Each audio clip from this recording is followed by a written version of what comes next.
Hi, this week's Profit Club tip is to review your pricing. Because unless you've been living under a rock for the past few weeks, you'll have noticed that prices are going up. They're going up in the shops, energy prices are going up, mortgage prices are going up, inflation is biting, and it is biting now. Is there anything you can do as a small business owner to control inflation? No, you can't.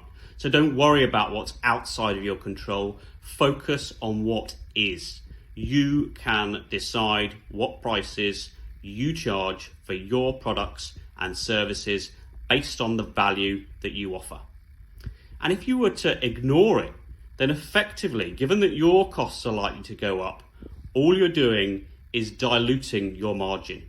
And if you're diluting your margin, you're diluting your profitability.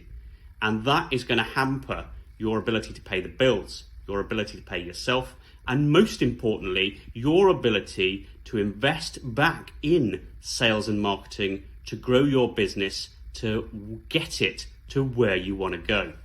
So, tip, focus on your pricing to grow your profitability.